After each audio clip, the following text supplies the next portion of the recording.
Yo, what up, everybody? Good morning. Welcome back to Planet KG. I am your host, KG. And what we're going to do is get into a little pre-farmer's market stretch. Yeah, so the plan is to go to the farmer's market, in which I'll be posting up some videos for that as well. But here I'm just doing some rotation, just making sure that there is flexibility at the base of the spine and the muscles surrounding the pelvis, and the lower back muscles, just waking them up a little bit. So I'm not doing any static stretching, but what I'm doing is just allowing for the flow of energy and the flow of the fluids and stuff to get there and reach the necessary parts, so that I could have a good center of movement. Yeah, so here I'm just leaning to one side, extending the right leg and just kind of tilting toward it, making sure that my back is good enough to go into this kind of a tilted position to the side and back to the hip rotation. Okay, guys, you notice that when I'm stretching, what I like to do is I like to repeat the stretch, or I like to repeat a movement. So if I go into a movement and I feel that there may be tightness in that movement, I may do a few little adjustments. I might wiggle a little here, shake a little there to see if it loosens up. And then I'll go back into that position to see if I can do it with ease. So I have my hands placed here. I almost forgot to mention I have my hands placed here on the lower part of my back. And I'm just feeling the muscles that are involved and getting my lower back used to the communication as it involves different rotations in the hips or different rotations at the trunk.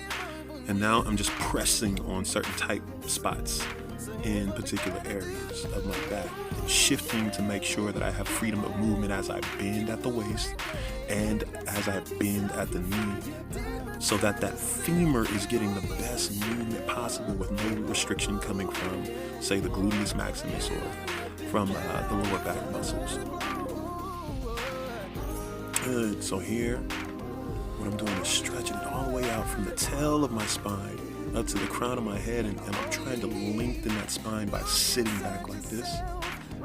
And also, there's multiple things that are happening in this position. That's one thing that you begin to learn when you start to pay more attention to your body, is that any one position can be stretching a number of different areas on the body. And so I've got to put my hair up right here. So yeah, right now, just getting myself into position for the next thing, getting in motion. Now I'm bending at the knee, just making sure that I have ease of movement right there.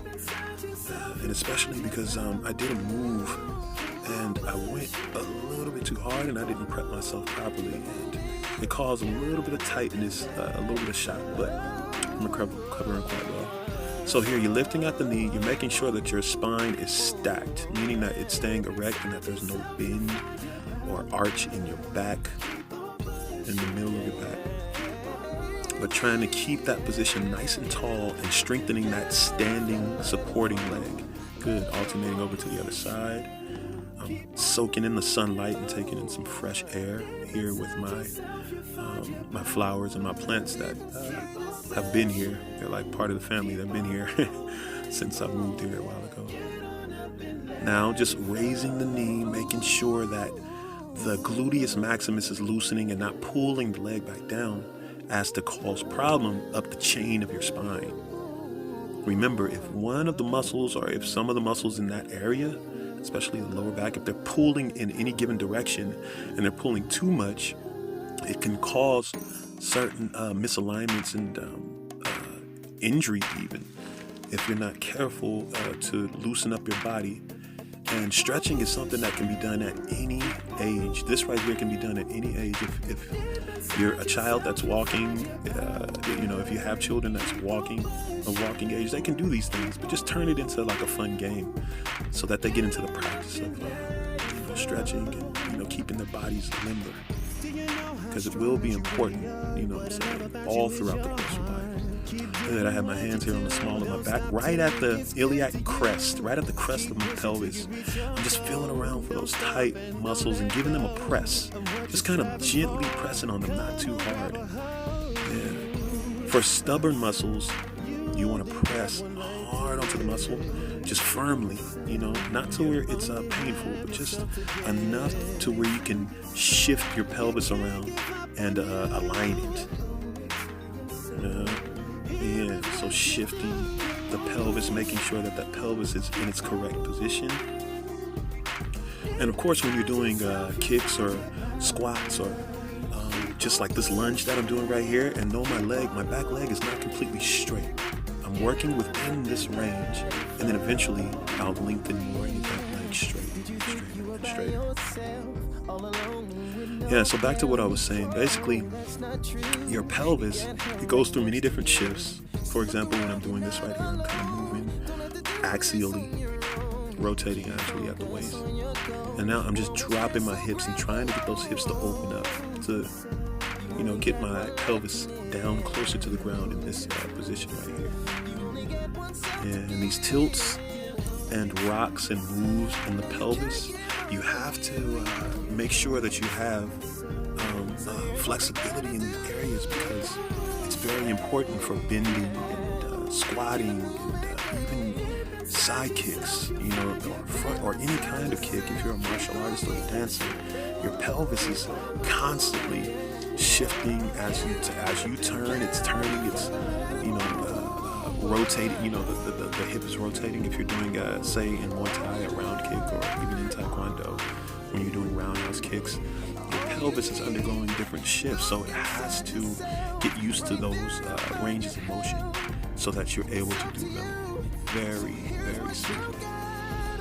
Now here I'm doing a foot rotation, just rotating at the ankle, and basically, actually, the rotation, it's coming at the hip. If you can look up there toward my hip, you see that the whole hip area from that femur bone, which is a ball and socket at the hip, it connects at the hip as a ball and a socket, and then it extends down to where the knee is. So from there is where you want that movement, right in that ball and socket up there where the pelvis is, guys. Good stuff. Yo, what up, good people? Thank you so much for joining me for another stretch session. This time it was really short because I'm getting ready to go to the farmer's market, and I will be sure to post some of the footage from the farmer's market as well, because it's very, very imperative that you get outdoors to maintain a sense of well-being. So oftentimes we get caught into a stuffy house with no good airflow, and also it's our senses are not taking in, because there's a spatial thing that happens, spatial cognition, I guess you can call it, for lack of a better word, but that's what I'm going to use right now. But it's like a certain type of relationship that your body and your gaze, your eyes and everything has with a certain amount of space. Right now, what I do often is get out of the house, get away from the screen, and I get out into open space so that I can gaze as far as my eye can see. There's something very important about the gaze, and sometimes what I do is I look at the hills, the mountains here around my area, just to give my eye some exercise. Getting it used to working in relationship to distance. So it's a spatial thing, remember, guys. And remember, when you're doing your stretches, actually try to focus your gaze somewhere distant than where you're standing. I mean, even if you're in the house, like, try to look at something across the room, like a glass or a bottle or a chair or something like that, or a spot on the wall. So gaze out. Remember, reaching out so that your body can expand. Your body will accommodate that gaze in the eye. So trust me, you know what I'm saying? Just walk with me. All right. Okay, guys. So I'm going to get over to the farmer's market. I'll be sure to take plenty of video out there so that you guys can see what it is that I see when I go on my daily adventures or my excursions. Okay. All right. Much love, much peace. See y'all again. Out.